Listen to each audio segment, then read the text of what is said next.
Video பார்த்துட்டு வரதுக்கு வணக்கம். இன்னைக்கு என்ன பார்க்க போறோம்னா 10 மைண்ட் ப்ளோவிங் சர்க்கிள் பேட் தான் பார்க்க போறோம். நம்மளோட சேனலுக்கு நீங்க ஃபர்ஸ்ட் டைம் பார்க்கீங்கன்னா சேனலை மறக்காம சப்ஸ்கிரைப் பண்ணிக்கோங்க. பக்கத்துல இருக்கக்கூடிய பெல் ஐக்கானையும் கிளிக் பண்ணிக்கோங்க. அப்பதான் நம்ம போடக்கூடிய அனைத்து தகவலும் உங்களுக்கு உடனே நோட்டிஃபிகேஷன் வரும். அண்ட் உங்களுக்கு ஏதாச்சும் டாபிக்ல வீடியோ வேணும்னு நினைச்சீங்கன்னா மறக்காம கமெண்ட் பாக்ஸ்ல கமெண்ட் பண்ணுங்க. அந்த ஒரு டாபிக்ல உங்களுக்காக கண்டிப்பா வீடியோ வரும்.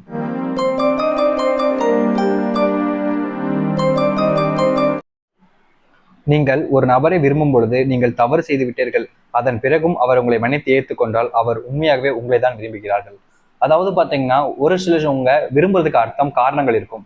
உங்க உடம்பா இருக்கலாம், இல்ல உங்களுக்கு இருக்கக்கூடிய பணமா வசதியா இருக்கலாம், இல்ல நீங்க அழகா இருக்கலாம். இந்த ஒரு காரணத்துக்காக ஒருத்தங்க விரும்பிக்கிட்டு இருப்பாங்க.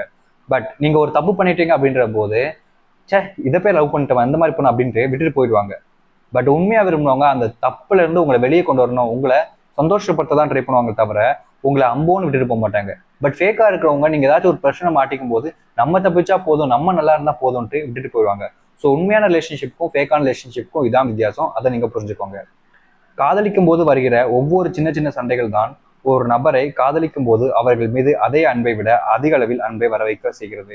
இங்க ரிலேஷன்ஷிப்ல சண்டை வந்தா எங்களுக்கு பிரச்சனையா வருது, எங்க லவ் செட் ஆகாது, நாங்க சண்டை தான் அடிக்கடி போறோம், நாங்க பிரிஞ்சு இல்லாம பாக்குறோம் அப்படின்ட்டு நிறைய பேர் சொல்றீங்க. பட் ரிலேஷன்ஷிப் பொறுத்த வரைக்கும் சண்டைன்றது ஒரு காமனான விஷயம். நீங்களும் சரி அவங்களும் சரி வேறு மனசு, உங்களுக்கு ஒன்று தோணும் அவங்களுக்கு ஒன்று தோணும். அந்த ரிலேஷன்ஷிப்ல நீங்க ஒவ்வொரு டைம் சண்டை போடும்போது தான் அவங்களுக்கு என்ன பிடிக்கல பிடிச்சிருக்கு அப்படின்றது உங்களுக்கு தோண ஆரம்பிக்கும். ஸோ அந்த ஒரு விஷயத்த பண்ணக்கூடாது, நீங்க மாறுவீங்க, அவங்களும் மாறுவாங்க. ஸோ அதுதான் ரிலேஷன்ஷிப், இன்னும் பாண்டிங் அதிகமாகும். சண்டை வருதுன்னு விட்டு பிரிஞ்சா என்ன அர்த்தம்? இங்க இருக்கக்கூடிய அதிக ஆண்கள் ஒரு பெண்களை ஒரு நபரை காதலிக்கும் போது வேறு ஒரு நபரை காதல் கூறினால் காதலை ரொம்ப எளிதாக ஏற்றுக்கொள்கிறார்கள். இங்க இருக்கக்கூடிய ஆண்கள் அப்புறம் பெண்கள் ரெண்டு பேருமே போத் ஆஃப் ஆர், அதாவது மீன்ஸ் பார்த்தீங்கன்னா சேமா ஒருத்தங்களை விரும்பிக்கிட்டு இருக்கும் போது வேற ஒருத்தவங்க வந்து அப்ரோச் பண்ணாங்கன்னா ரொம்ப ஈஸியாவே அவங்க அப்ரோச் ஏற்றுக்கிட்டு இவங்கள பிரேக்கப் பண்றாங்க. அண்டு அந்த வேற ஒருத்தவங்களை விரும்புறாங்கன்றது இவங்களுக்கு தெரிய வர வரைக்கும் அதை அவங்ககிட்ட சொல்லி கூட மாட்டாங்க. ஜஸ்ட் அவங்க கூட அப்படியே பேசிட்டு இவங்களே லவ் பண்ணிட்டு அவங்களே லவ் பண்ணிட்டு ரெண்டு பேர்த்தையும் பண்ற நபர்களும் இருந்துகிட்டு தான் இருக்காங்க. உங்களை ஒருத்தவங்க நம்பிக்கிட்டு இருக்காங்க, ஆனா நீங்க ஒருத்தங்களை ஏமாத்திக்கிட்டு இருக்கீங்க. உங்களை ஒருத்தவங்க ஏமாத்தும் போது தான் அதோடைய வழி புரியும். ஸோ அந்த ஒரு விஷயத்த புரிஞ்சுக்கோங்க. கண்டிப்பா யாராச்சும் ஏமாத்த நினைக்கிறீங்கன்னா தயவு செஞ்சு அதை பண்ணாதீங்க.